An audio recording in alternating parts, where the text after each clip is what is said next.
You know, in our wedding video, there's this short snippet of a scene where I'm kind of holding the microphone and we're at the bar and I say, I'm so happy. Are you happy?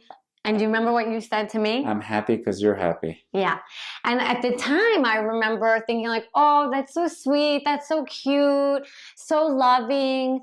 But actually with time and especially recently, it kind of freaks me out a little bit because I don't want to be responsible for your joy and I don't want your joy to be dependent on me. And it's something that we've really been talking about, and it's come up most recently around our move from Jerusalem to Kfar Saba, where we realized that I was very verbal about my happiness and joy of moving, and Assael was having a really hard time expressing it. And that's where we came up with this idea that joy is a verb, not just a noun. Hi, my name is Dr. Assael Romanelli. And I'm Galit Romanelli. And this is the Potential State. So if we're talking about joy is a verb and not a noun, so as we're reaching Kfar Saba, I'm not verbalizing joy, and that sends me off to a journey because I always thought it was very joyful. And then I realized that also in the family, in my house growing up, we didn't really verbalize joy. And then in family therapy with my parents, when I opened it up, what came up with the message was that joy is dangerous. Joy can either lead you to some mania or these irresponsible decisions, or it could just be something that's, I don't know, that's just not realistic. And then realizing that these are the core beliefs that I've inherited sent me to ask a lot of other clients, like, what is joy for you?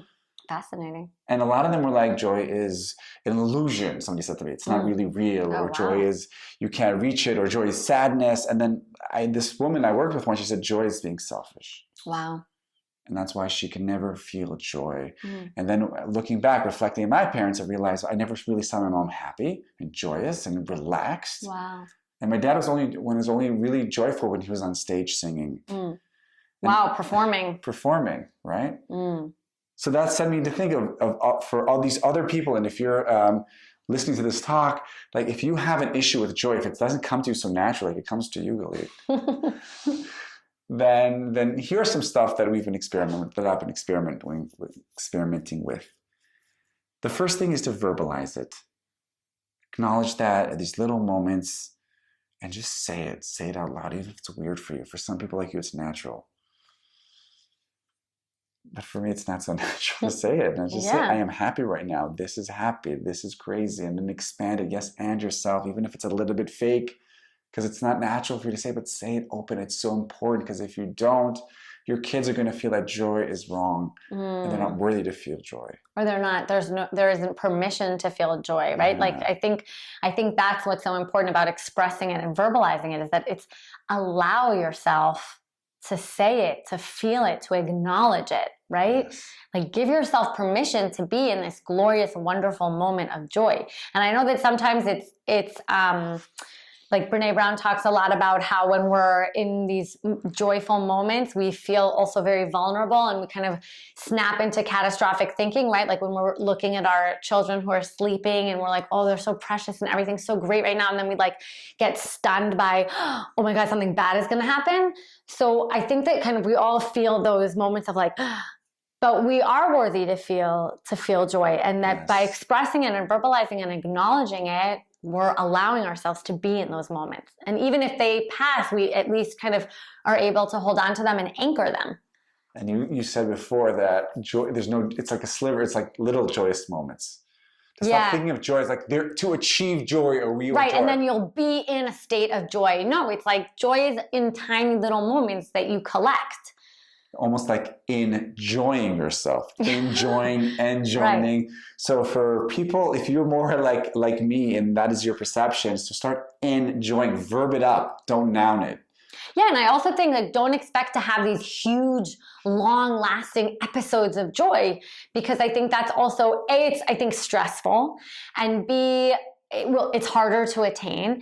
And I think that, you can feel massive joy in really small moments. Like I was thinking about, this evening we played cards with the kids on the rug. Was the whole time fun? No, they were bickering, they were arguing, but there were some moments where there was, you know, a nice flow and everybody was laughing. And so, you know, anchor those small moments.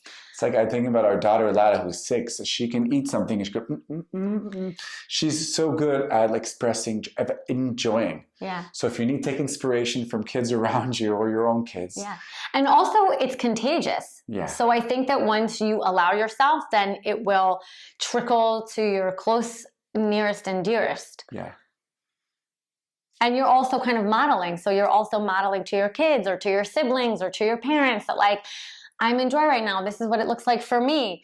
And kind of realizing that joy looks differently for everybody, but by you giving permission, you're modeling for other people to also be in joy. Because if you can't express joy, if you don't, so then basically people around you are always feeling guilty. And if you want to relieve guilt from from your life and from other people, you must express joy. Well, we're not responsible for other people's feelings, but right. But we do want to. We certainly don't want to burden them with the sense that joy is wrong.